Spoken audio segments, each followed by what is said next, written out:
Okay, तो very quickly current feelings of एल्वेशा। देखते हैं करेंटली क्या फील करे दोनों। ये आया है 7 ऑफ कप्स, दिख रहा है आपको? Yes. Page of cups, 6 of pentacles, 8 of cups,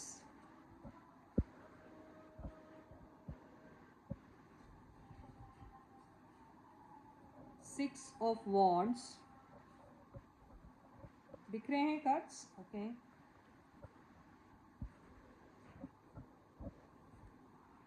queen of wands, 5 of cups.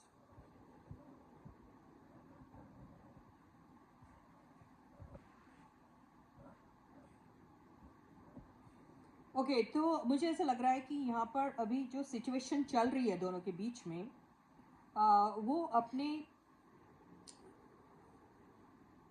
अपने ग्रोथ के लिए ही चल रही है। अपना ग्रोथ बहुत इम्पॉर्टेंट है इनके लिए, ये तो ज़रूरी दिखाई दे रहा है। लेकिन इसके साथ साथ लाइफ में इनके जो भी चीज़ हो रही है उसमें equal give and take is very important for them. तो इसका मतलब क्या हो रहा है? इसका मतलब ये हो रहा है कि बहुत सारी बातें इनके लाइफ में कन्फ्यूजन को क्रिएट कर रही है, और कन्फ्यूजन जब क्रिएट होता है तो किसी न किसी एक को उसको कन्फ्यूजन हटाने में किसी न किसी की हेल्प करना बहुत ज़रूरी होता है। तो यहाँ दोनों के दोनों इक्वल कंट्रीब्यूशन कर रहे हैं इस बात को लेके कि जो भी कन्फ्यूजन है उसको हटा दिया जाए। और कई बार ये ऐसा भी सोचते हैं कि अगर यहाँ पर दोनों के बीच में अगर किसी भी चीज़ को लेके कन्फ्यूजन हो रहा है तो आप अपनी एनर्जीज कहीं और भी इन्वेस्ट कर सकते हैं, है ना। मीनवाइल जब तक ये आप दोनों के बीच की सिचुएशन ठीक नहीं है तब तक आप कहीं और भी एक्सप्लोर कर सकते हैं। मैं ये नहीं बोल रही कि ये किसी और के साथ रोमांटिकली लिंक्ड हो रहे हैं, ये नहीं कहा जा रहा है। लेकिन अपने अपने काम को लेके, प्रोजेक्ट को लेकर ज़रूर ये सोचें कि सपोजिंगली अगर करंट सिचुएशन पे कुछ हो रहा नहीं है तो let us explore somewhere else. ठीक है, वो प्रोजेक्ट को लेके भी हो सकता है, लेकिन इस चीज़ का प्रॉमिस लेके कि दोबारा यहाँ आएंगे और अपना जो लक है ये एक दूसरे के साथ ट्राई करेंगे, ये भी यहाँ से साफ नज़र आ रहा है। यहाँ पर हो सकता है कि अगर हम क्वीन ऑफ वॉन्ड्स देखते हैं तो क्वीन ऑफ वॉन्ड्स की एनर्जी किसकी है देख लेते हैं। ओके ओके, तो जो क्वीन ऑफ वॉन्ड्स लेके जो एनर्जी आई है वो ये हो सकता है कि आप अगर इन दोनों के बीच में क्वीन ऑफ वॉन्ड्स भी आया, जस्टिस भी आया और द एम्प्रेस भी आया है।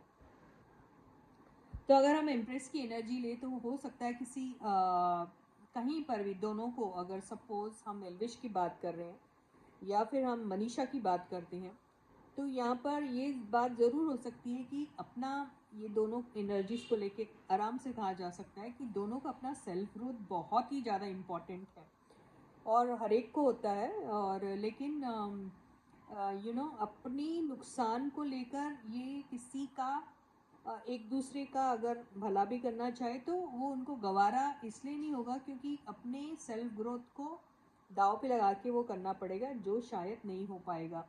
ठीक है ना। लेकिन इस चीज़ को लेके वो बहुत खुश नहीं है, ये मजबूरी में करना पड़ रहा है।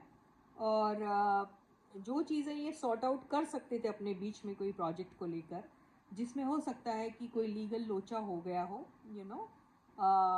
जैसे डॉक्यूमेंटेशन में प्रॉब्लम आती है, डेट्स में प्रॉब्लम आती है, या फिर अगर ये प्रॉपर्टी खरीदने के बारे में सोच रही हैं या कुछ भी जॉइंटली करने के बारे में सोच रहे हैं, तो वहाँ शायद कोई कुछ भी हो सकता है, कोई लिटिगेशन आ सकता है या कुछ भी ऐसा कोई प्रॉब्लम आ सकता है जिसको लेके इनको थोड़ा सा वो हो रहा है कि बहुत कुछ साथ में कर सकते हैं या करना चाहते हैं, उसके बाद भी सिचुएशन जो है वो अलाउ नहीं कर रही है।